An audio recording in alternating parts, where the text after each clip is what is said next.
Pernahkah kalian membayangkan bagaimana sinyal dari satelit yang jaraknya ribuan kilometer di luar angkasa bisa sampai ke bumi dengan jernih, tanpa distorsi berarti? Atau bagaimana radar bisa mengirim dan menerima gelombang berdaya sangat tinggi tanpa energinya terbuang sia-sia? Jawabannya ternyata ada pada satu struktur yang jarang terekspos, tapi perannya sangat krusial dalam dunia telekomunikasi frekuensi tinggi. Namanya waveguide. Mungkin sebagian dari kalian belum familiar dengan istilah ini. Karena itu, pada video kali ini kita akan membahas tuntas apa itu waveguide, mengapa strukturnya dirancang sedemikian rupa, hingga bagaimana teknologi ini berkembang sampai digunakan dalam riset komputasi kuantum. Sebelum masuk ke pembahasan, izinkan kami memperkenalkan diri terlebih dahulu. Kami dari kelompok 11, saya Dava Vio Febrianto. Saya Wahyu Wiratno. Dan saya Wulan Mulyasari. Baik, langsung saja kita mulai dari akar permasalahannya. Nah, sebelum mengenal waveguide lebih jauh, kita perlu memahami dulu masalah yang melatar belakanginya. Selama ini, transmisi sinyal banyak mengandalkan kabel koaksial dan microstrip. Namun, ketika frekuensinya dinaikkan ke level tinggi, keduanya justru mengalami rugi konduktor dan rugi dielektrik yang sangat ekstrim. Akibatnya, energi yang seharusnya sampai ke tujuan justru banyak terbuang menjadi panas. Redaman sinyalnya drastis, sehingga sangat tidak efisien apabila digunakan untuk aplikasi berdaya tinggi. Lantas, bagaimana solusinya? Disinilah hollow waveguide hadir. Konsepnya, gelombang dibiarkan merambat bebas pada medium udara di dalam tabung logam pelindung. Hasilnya, rugi-rugi jauh lebih rendah dan efisiensi tegangan tingginya jauh lebih baik. Karena itulah, waveguide menjadi solusi mutlak untuk sistem radar, komunikasi satelit, dan sistem gelombang mikro berdaya tinggi lainnya. Namun, timbul pertanyaan, bagaimana sebenarnya gelombang itu memilih jalan untuk merambat di dalam waveguide? Mari kita bedah satu persatu. Bagian ini cukup mendasar, namun penting untuk dipahami. Ternyata, waveguide justru menolak transmisi mode time murni yang notabene paling umum ditemui pada kabel koaksial. Nah, mengapa demikian? Karena pada mode time, tidak ada satupun komponen medan listrik maupun medan magnet yang searah dengan arah rambat gelombang. Struktur waveguide memang tidak mendukung kondisi tersebut. Karena itu, rambatan gelombang di dalam waveguide justru bergantung pada tiga mode lain. Yang pertama, mode TE atau transverse electric, di mana medan listriknya murni transversal tegak lurus terhadap arah rambat. Kebalikannya, ada mode TM atau transfer magnetic. Yang murni transversal di sini justru medan magnetnya. Dan yang terakhir, ada mode hybrid. Kombinasi antara TE dan TM yang umumnya muncul pada struktur medan yang lebih kompleks. Misalnya, pada pandu gelombang berserat. Akan tetapi, gelombang tidak serta-merta bisa merambat hanya memenuhi salah satu mode ini. Ada satu syarat tambahan yang menentukan, dan itu akan kita kupas berikutnya. Syarat yang dimaksud adalah cut-off frekuensi, yaitu frekuensi ambang kritis yang menentukan apakah sebuah gelombang mampu merambat tanpa redaman di dalam struktur waveguide atau justru gagal merambat sama sekali. Dari sini muncul dua kondisi. Kondisi pertama disebut evanescent, yaitu ketika frekuensi gelombang berada di bawah cut-off.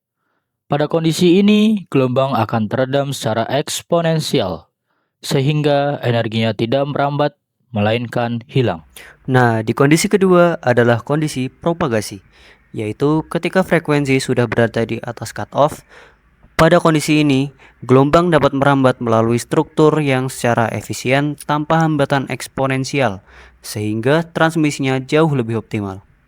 Dengan kata lain, cut-off frekuensi berperan sebagai ambang batas. Di bawah ambang tersebut, energi hilang, di atas energi merambat dengan baik. Agar lebih konkret, mari kita lihat penerapannya pada satu tipe waveguide nyata. Studi kasus kami kali ini adalah rectangular waveguide tipe WR42 dengan profil material dielektrik berupa Teflon. Dimensi fisiknya dilambangkan dengan huruf A dan B. Dimensi inilah yang berbanding lurus dengan titik frekuensi tempat mode propagasi tertentu mulai aktif. Atau dengan kata lain, mulai melewati batas evanescence yang telah kita bahas sebelumnya.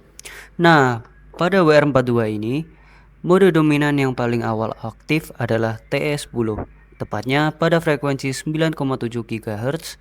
Kemudian, seiring kenaikan frekuensi, mode TE20 mulai aktif pada 19,4 GHz. Dan mode TE01 baru aktif pada frekuensi 24,13 GHz. Urutan aktifnya mode ini benar-benar mengikuti kenaikan frekuensi kerja pada waveguide. Sesuai dengan konsep cutoff yang sudah dijelaskan, namun perlu diketahui waveguide tidak hanya berbentuk persegi seperti WR42 ini. Ada beberapa variasi bentuk lain yang berkembang sesuai kebutuhan. Betul, waveguide terus berkembang bentuknya menyesuaikan dengan fungsi yang dibutuhkan. Variasi pertama adalah circular waveguide. Karakteristik uniknya, circular waveguide mendukung vector vortex mode yang membawa momentum sudut orbital. Fungsi utamanya untuk melipat gandakan kapasitas transmisi data. Variasi kedua di electric waveguide. Strukturnya seluruhnya terbuat dari bahan dielektrik murni, tanpa dinding logam eksternal sama sekali. Dan variasi ketiga, dielectric loaded waveguide, yaitu waveguide logam yang sengaja dimuati dengan bahan dielektrik khusus di dalamnya. Fungsinya untuk mengubah karakteristik cut-off dan fase gelombang, sehingga memungkinkan miniaturisasi ukuran fisik perangkat. Dari seluruh variasi ini, ada satu terobosan yang paling relevan dengan kebutuhan industri elektronik modern saat ini. Terdapat satu konflik yang cukup mendasar di industri. Waveguide konvensional itu mahal dan sulit difabrikasi dalam skala mikro. Sementara microstrip konvensional, meski lebih murah, memiliki rugi yang lebih tinggi pada frekuensi gelombang mikro. Dari konflik itulah muncul Substrate Integrated Waveguide atau biasa disingkat SIW yang hadir untuk menjembatani celah teknologi di antara keduanya.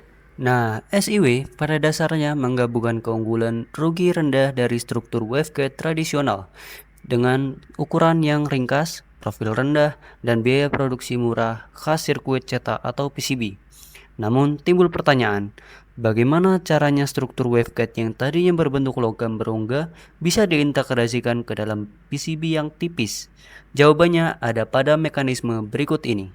Mekanismenya menggunakan deretan via holes, yaitu lubang logam tembaga yang ditanam secara presisi pada papan dielektrik. Jarak dan ukuran via holes ini dikalibrasi sedemikian rupa, sehingga gelombang elektromagnetik meresponnya persis seperti dinding logam solid pada waveguide tradisional.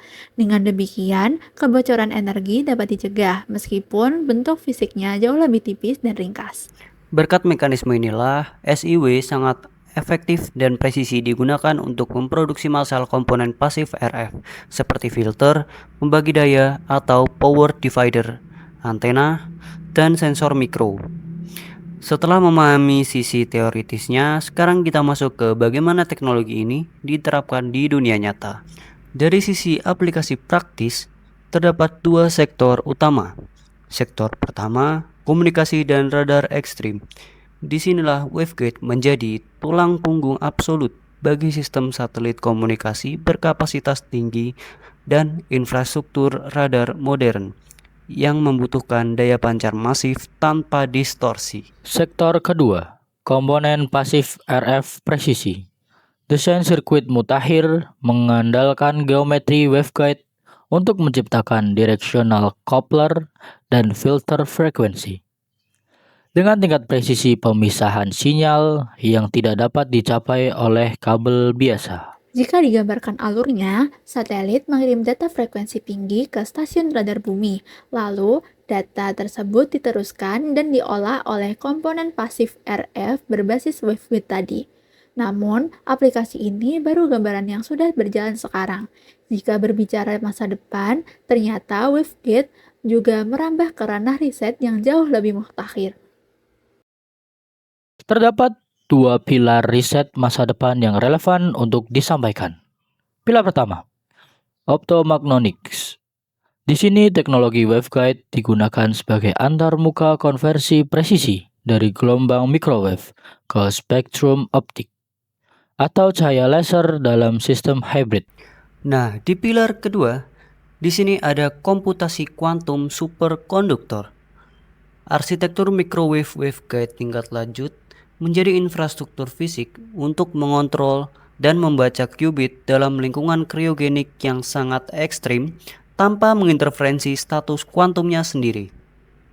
Dari sini dapat dilihat, teknologi yang sekilas tampak klasik ini justru menjadi fondasi riset yang sangat mutakhir, bahkan hingga ke ranah komputasi kuantum. Sebagai penutup, mari kita rangkum keseluruhan pembahasan ini. Nah, dari semua yang kita bahas sejauh ini, dapat ditarik kesimpulan berikut. Pemahaman presisi terhadap mode transmisi dan batas cutoff bukan sekedar teori fisika semata, melainkan pondasi mutlak dalam desain sistem RF yang dipelajari secara mendalam dalam ranah teknik frekuensi tinggi dan antena propagasi. Demikian pembahasan dari kami kelompok 11 mengenai teknologi waveguide. Terima kasih atas perhatiannya.